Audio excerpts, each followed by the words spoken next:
ସଫିଆ ପଚାରିଲେ ଦୁର୍ନୀତି କେତେ ହୋଇଛି? ବିଧାନସଭାରେ ଉତ୍ତର ଦେଲେ ମୁଖ୍ୟମନ୍ତ୍ରୀ। ଚାକିରି ସରକାରୀ ହେଲେ ଦୁର୍ନୀତି କରିବାରେ ବାବୁ ବ୍ୟସ୍ତ, ଅର୍ଥାତ୍ ପିସି ନେଇ ମାଲାମାଲ ହେଉଛନ୍ତି ବାବୁ। ଅବଶ୍ୟ ବାବୁଙ୍କ ଦୁର୍ନୀତି କିଛି ନୂଆ କଥା ନୁହେଁ।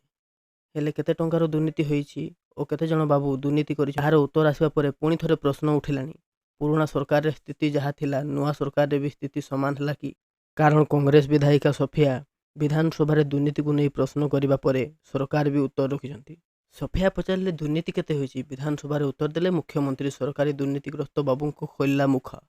15 ମାସରେ 4730 ଅଧିକାରୀଙ୍କ ଦେହରେ ଲାଗିଲା ଦୁର୍ନୀତିର ଛିଟା। ସରକାର ବଦଳିଲା ହେଲେ ଦୁର୍ନୀତି କମିଲାନି। ପୁରୁଣାରେ ଯାହା ହେଉଥିଲା ନୂଆରେ ବି ସମାନ ସ୍ଥିତି। କିଛି ଦିନ ତଳେ ମୁଖ୍ୟ ଶାସନ ସଚିବ ଚିଠି ଲେଖି ଦୁର୍ନୀତି ରୋକିବାକୁ ନିର୍ଦ୍ଦେଶ ଦେଇଥିଲେ। ସେ ଲେଖିଥିଲେ ବାବୁଙ୍କୁ ଭିଜିଲାନ୍ସ ଧରିବା ପୂର୍ବରୁ ବିଭାଗ ଦୁର୍ନୀତି ଧରୁ ବୋଲି ଲେଖିଥିଲେ। ହେଲେ 15 ମାସରେ 278 ମାମଲା ରୁଜୁ କରିଛି ଭିଜିଲାନ୍ସ। 349 ସରକାରୀ କର୍ମଚାରୀଙ୍କ ବିରୋଧରେ ହୋଇଛି ଆକ୍ସନ। ରାଜ୍ୟରେ ନୂଆ ସରକାର ଆସିବା ପରେ ଦୁର୍ନୀତି କମିବ ବୋଲି କୁହାଯାଉଥିଲା। ହେଲେ ବିଧାନସଭାରେ ଉତ୍ତର ଗୋଟିଏ କଥା ସ୍ପଷ୍ଟ କରୁଛି ଯେ ସରକାର ଯେତେ ଝାଡ଼ୁଝୁଡ଼ି ହେଲେ ବି ଦୁର୍ନୀତିର ଦାଗ କିନ୍ତୁ ପୋଛି ପାରୁନାହାନ୍ତି। ପ୍ରଧାନମନ୍ତ୍ରୀ ନରେନ୍ଦ୍ର ମୋଦି ଆସନ୍ତା 27 ତାରିଖରେ ଓଡ଼ିଶା ଗସ୍ତରେ ଆସିବେ। ସେ ଝାରସୁଗୁଡ଼ାରେ ଆୟୋଜିତ ଏକ ଭବ୍ୟ କାର୍ଯ୍ୟକ୍ରମ ମାଧ୍ୟମରେ ଓଡ଼ିଶାବାସୀଙ୍କୁ ସମ୍ବୋଧିତ କରିବେ। ପ୍ରଧାନମନ୍ତ୍ରୀ ମୋଦିଙ୍କ ଝାରସୁଗୁଡ଼ା ଗସ୍ତ ସ୍ଥିର ହେବା ପରେ ଜିଲ୍ଲା ପ୍ରଶାସନ ଚଳଚଞ୍ଚଳ ହୋଇଉଠିଛି। ପ୍ରଧାନମନ୍ତ୍ରୀଙ୍କ ଗସ୍ତ କାର୍ଯ୍ୟକ୍ରମ ରୂପରେଖ କ'ଣ ରହିବ, କେଉଁଠୁ ଲୋକ ଆସିବେ, କେତେ ଲୋକ ସାମିଲ ହେବେ, ସୁରକ୍ଷା ବ୍ୟବସ୍ଥା କ'ଣ ରହିବ, ପାର୍କିଂ ସ୍ଥଳ କେଉଁଠି ହେବ ଆଦି ଦିଗ ଉପରେ ଘନ ଘନ ବୈଠକ ଆରମ୍ଭ ହୋଇଛି। ଆସନ୍ତା 27 ତାରିଖ ରାଜ୍ୟର ବିଭିନ୍ନ ସ୍ଥାନରେ ପ୍ରବଳ ବର୍ଷା ହେବାର ସମ୍ଭାବନା ରହିଛି।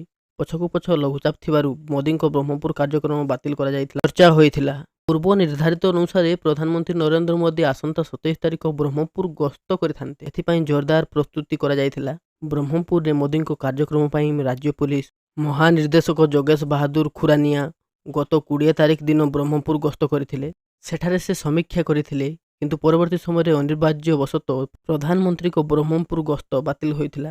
ଖାଲି ସେତିକି ନୁହେଁ, ପ୍ରଧାନମନ୍ତ୍ରୀ ନରେନ୍ଦ୍ର ମୋଦିଙ୍କ ଏହି କାର୍ଯ୍ୟକ୍ରମରେ ସ୍ଥାନ ବଦଳିପାରେ ବୋଲି ମଧ୍ୟ ଚର୍ଚ୍ଚା ହୋଇଥିଲା। ସେହି ସମୟରେ କୁହାଯାଇଥିଲା ପ୍ରଧାନମନ୍ତ୍ରୀ ନରେନ୍ଦ୍ର ମୋଦି ଝାରସୁଗୁଡ଼ା ଅମୁଲପାଲି ପଡ଼ିଆରେ ଆୟୋଜିତ ହେବାକୁ ଥିବା କାର୍ଯ୍ୟକ୍ରମରେ ଯୋଗ ଦେବେ ବୋଲି। ସ୍କୁଲ ପିଲାଙ୍କ ପାଇଁ ଖୁସି ଖବର। ବନ୍ଦ ହୋଇଗଲା ସ୍କୁଲ। ଦିନେ କି 2 ଦିନ ନୁହଁ, ପୁରା 16 ଦିନ ସ୍କୁଲ କଲେଜ ସବୁ ବନ୍ଦ। ଛତିଶଗଡ଼ ସମେତ ସାରା ଦେଶରେ ସେପ୍ଟେମ୍ବର ଏବଂ ଅକ୍ଟୋବର ନବରାତ୍ରି, ଦଶହରା ଏବଂ ଦୀପାବଳି ଭଳି ଅନେକ ପ୍ରମୁଖ ପର୍ବ ପଡ଼ୁଛି। ଏହା ସହିତ 2026-27 ଶିକ୍ଷାବାର୍ଷିକ ଗ୍ରୀଷ୍ମ ଛୁଟି ମଧ୍ୟ ଘୋଷଣା କରାଯାଇଛି। ଛତିଶଗଡ଼ ସ୍କୁଲଗୁଡ଼ିକରେ 64 ଦିନ ପାଇବେ ଛୁଟି ବୋଲି ଦଶହରା ଏବଂ ଦୀପାବଳି ଛୁଟି ଘୋଷଣା କରାଯାଇଛି। ଦଶହରା ଛୁଟି 6 ଦିନ ରହିଛି, 29 ସେପ୍ଟେମ୍ବରରୁ 4 ଅକ୍ଟୋବର ଯାଏଁ। ଦୀପାବଳି ଛୁଟି 6 ଦିନ ରହିଛି, 20 ଅକ୍ଟୋବରରୁ 25 ଅକ୍ଟୋବର ଯାଏଁ। ଶୀତକାଳୀନ ଛୁଟି 22 ଡିସେମ୍ବରରୁ 27 ଡିସେମ୍ବର ଯାଏଁ। ଗ୍ରୀଷ୍ମ ଛୁଟି ମୋଟ 46 ଦିନ ରହିଛି, 1 ମେରୁ 15 ଜୁନ ଯାଏଁ। ରାସନ ନ ନେଲେ କାର୍ଡ ରଦ୍ଦ କରାଯିବ। କେନ୍ଦ୍ର ସରକାର 22 ଜୁଲାଇ 2025 ଠାରୁ ଏକ ନୂତନ ନିର୍ଦ୍ଦେଶ କାର୍ଯ୍ୟକାରୀ କରିଛନ୍ତି, ଯାହା ଅନୁଯାୟୀ ଯଦି ଆପଣ ରାସନ କାର୍ଡଧାରୀ ଲାଗାତାର 6 ମାସ ପର୍ଯ୍ୟନ୍ତ ରାସନ ସଂଗ୍ରହ କରିବେ ନାହିଁ, ତେବେ ତାଙ୍କ ରାସନ କାର୍ଡକୁ ନିଷ୍କ୍ରିୟ ବୋଲି ବିବେଚନା କରାଯିବ। ଏହାପରେ ପରିବାର ଲୋକ ଆଉ ରାସନ କାର୍ଡ ଲାଭ ପାଇପାରିବେ ନାହିଁ।